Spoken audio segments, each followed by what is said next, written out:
പിതാവിൻ്റെയും പുത്രൻ്റെയും പരിശുദ്ധാത്മാവിൻ്റെ നാമത്തിൽ. എൻ്റെ പ്രിയപ്പെട്ടവരെ, ഇന്ന് മെയ് മാസം 23 തീയതി വെള്ളിയാഴ്ച.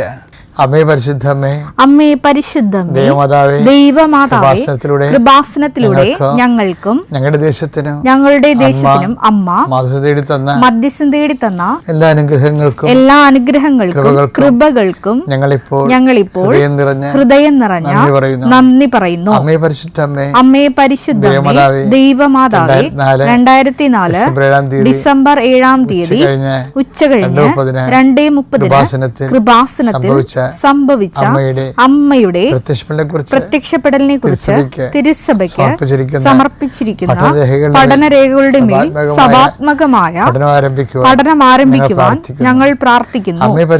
അമ്മേ പരിശുദ്ധമ്മേ, ഭൂസ്വർലോകങ്ങളുടെ രാജ്ഞിയായ അങ്ങേയ്ക്ക് ഭൗമ സംരക്ഷണത്തിനായി പ്രപഞ്ചപ്രകൃതിയെ തന്നെ തിരുസഭ പ്രതിഷ്ഠിക്കുവാൻ ഈ പ്രത്യക്ഷീകരണ വഴി ഇടയാക്കണമേ.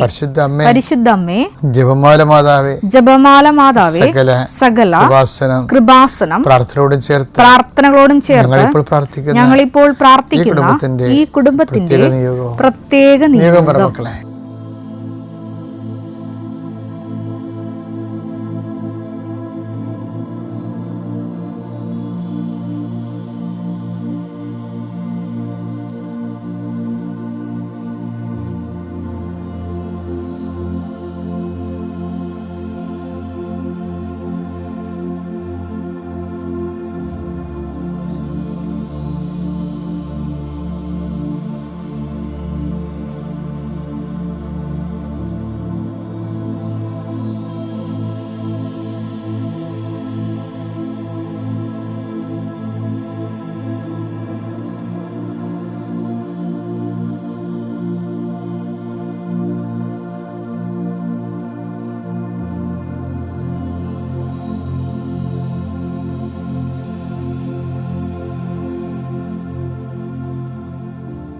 അമ്മയുടെ പ്രത്യക്ഷീകരണത്തിന്റെ ഈ അനുഗ്രഹവേളയിൽ ഞങ്ങൾക്ക് സാധിച്ചു തരുവാൻ കനിയണമേ.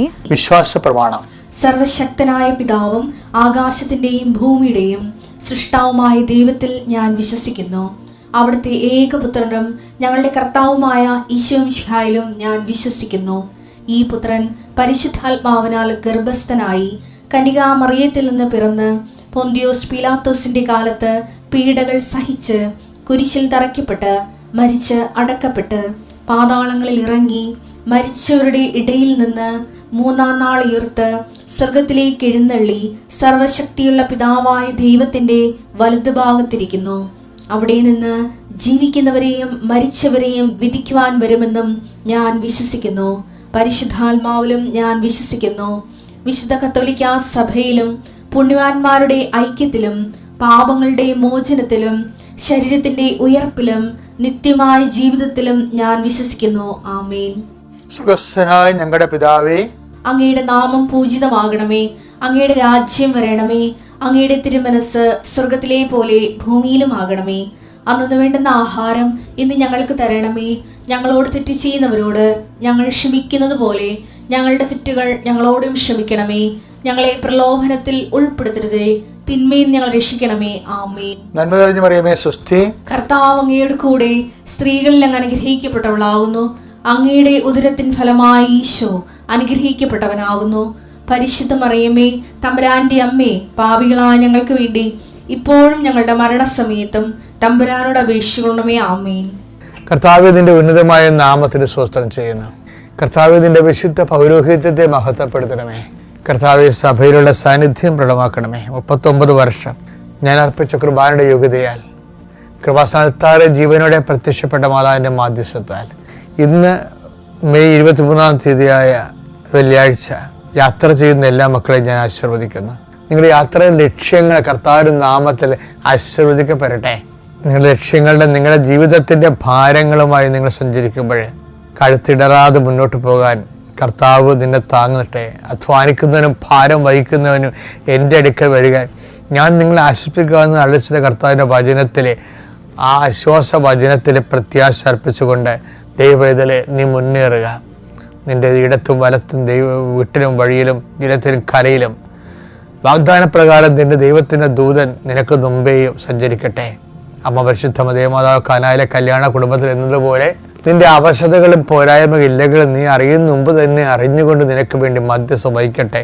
എല്ലാ മലാഖന്മാരും വിശുദ്ധന്മാരും രക്തസാക്ഷികൾ നീ ചെയ്യുന്ന പ്രവൃത്തികൾ ദൈവതിരുസന്നിധിയിൽ ആദരണീയമാകുന്നതിന് വേണ്ടിയും അത് സ്വീകാര്യമാകുന്നതിന് വേണ്ടിയും കർത്താവ് എൻ്റെ പരിശുദ്ധാത്മ നയിക്കപ്പെടുകയും നീ അനുഗ്രഹിക്കപ്പെടുകയും ചെയ്യട്ടെ.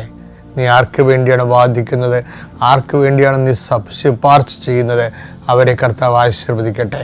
നിന്റെ മധ്യസ്ഥ പ്രാർത്ഥനയ്ക്ക് പകരം നിന്റെ മധ്യസ്ഥ പ്രാർത്ഥന ദൈവദിവസം വിലയുള്ളതാകുവാൻ ആവശ്യമായ ദൈവത്തിൻ്റെ സുവിശേഷ പ്രവർത്തനങ്ങൾ ദൈവസ്നേഹത്തോടെ ചെയ്തുകൊണ്ട് നിൻ്റെ സ്വർഗീയമായ ആധ്യാത്മികമായ ആസ്തി പദ്ധതികൾ ഉറപ്പിക്കുവാൻ കർത്താവ് നിന്നെ ആശീർവദിക്കട്ടെ.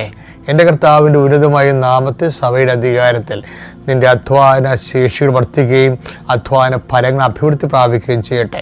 എൻ്റെ കർത്താവിൻ്റെ ഉന്നതമായ നാമത്തിൽ സഭയുടെ അധികാരത്തിൽ കുരിശിൻ്റെ അടയാളത്തിൽ നീ എന്ത് ആഗ്രഹിക്കുന്നുവോ ഈ ദൈവത്തെ മുൻനിർത്തിക്കൊണ്ട് ആഗ്രഹിക്കുന്ന സൗഖ്യങ്ങൾ, ആഗ്രഹിക്കുന്ന വിടുതലുകൾ യേശുവിൻ്റെ തൽക്ഷണം മാതാവിൻ്റെ മധ്യസ്ഥ പ്രാപിക്കട്ടെ. എൻ്റെ കർത്താവിനുമായ നാമത്തിൽ നീ ഇടപെടുന്ന വ്യക്തികൾ, സംസാരിക്കുന്ന വിഷയങ്ങൾ, ഇടപെടുന്ന കാര്യങ്ങളെല്ലാം കർത്താവിൻ്റെ കൃപ നിറയട്ടെ. കർത്താവെ, ഇന്നത്തെ ദിവസം സമർപ്പിച്ച് പ്രാർത്ഥിക്കുന്നു. ഇന്നത്തെ ദിവസത്തിൻ്റെ യാത്രാ വഴികൾ, യാത്രാ ലക്ഷ്യങ്ങൾ എല്ലാം അതിൻ്റെ തടസ്സങ്ങൾ യേശുവിൻ്റെ നാമത്തിൽ മാറിപ്പോകട്ടെ.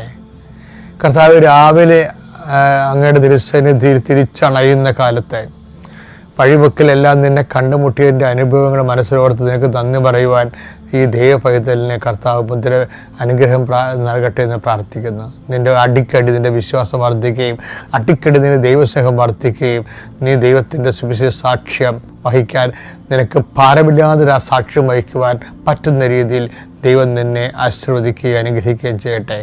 നിത്യം പിതാവും പുത്രനും പരിശുദ്ധാത്മാവ് സർവ്വീശ്വരെ നയിക്കുക. ആമേൻ.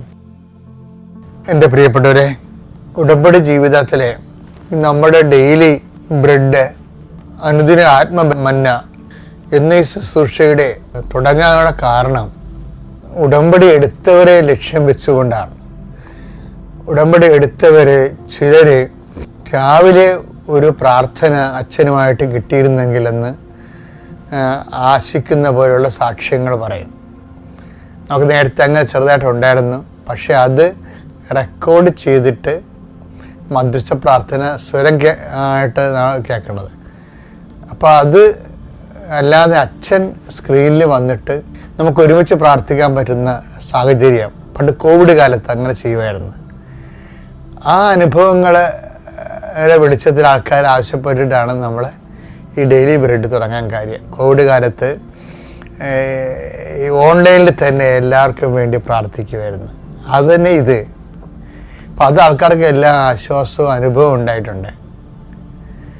അപ്പം അതുപോലെ തന്നെ നിങ്ങൾക്ക് ഓരോ ദിവസവും, അതുകൊണ്ട് ഇതിത്തിരി ബുദ്ധിമുട്ടാണ് എനിക്ക്, എന്നാലും ഞാനത് ചെയ്യണതിൻ്റെ കാരണം സുവിശേഷം പ്രസംഗിക്കുക സാഹചര്യം അനുകൂലമാണെങ്കിലും അല്ലെങ്കിലും ഒന്നില്ലേ.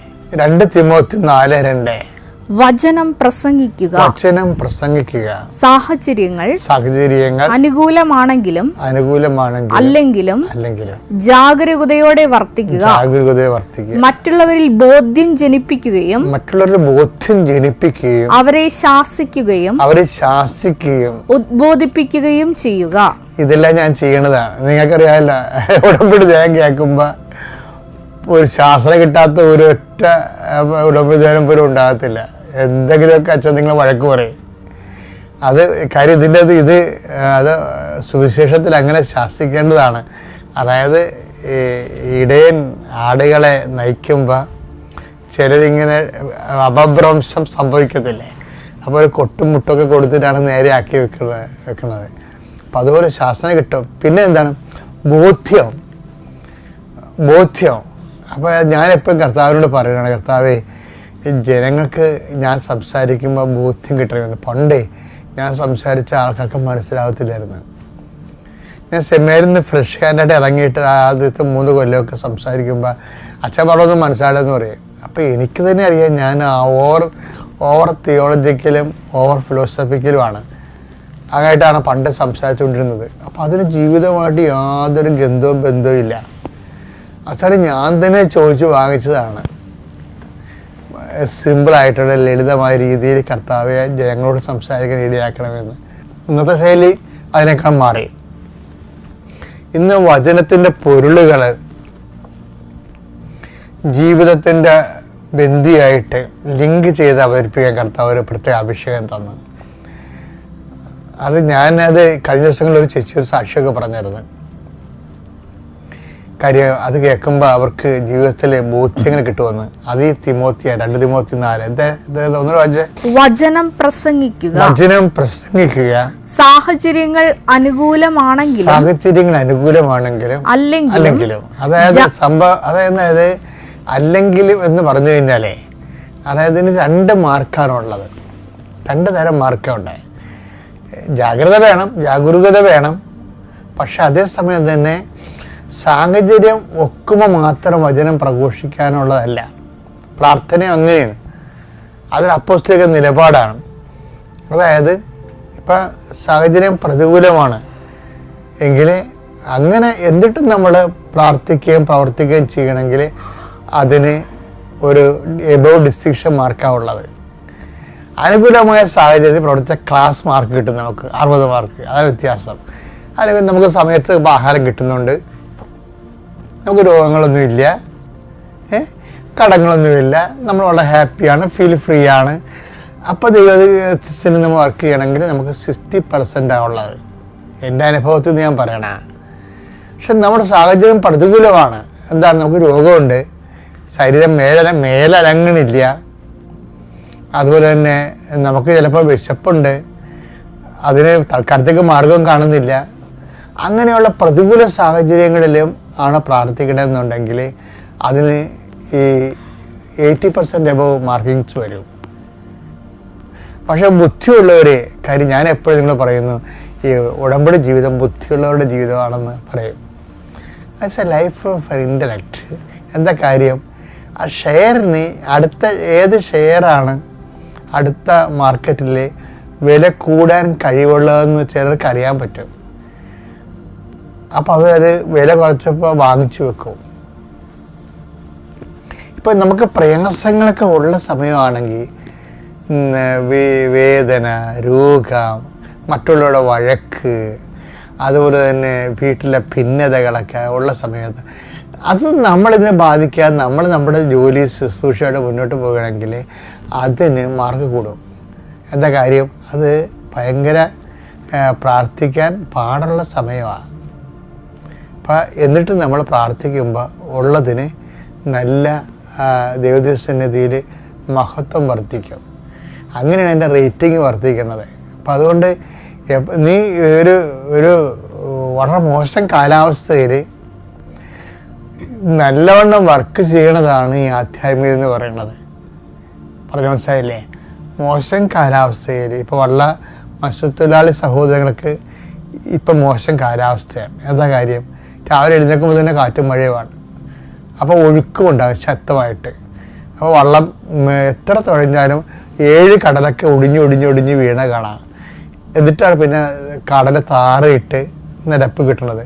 ചിലപ്പോൾ കമന്നും പോകും. ആ സമയത്ത് നമുക്ക് അത് 1 by 1 ആയിട്ട് ഒരു കണക്ക് തെറ്റിപ്പോയി കഴിഞ്ഞാൽ നമ്മൾ തിരയുന്ന വള്ളം കമലണത് ഞാൻ കണ്ടിട്ടുണ്ട്, നേരിട്ട് കണ്ടിട്ടുണ്ട്.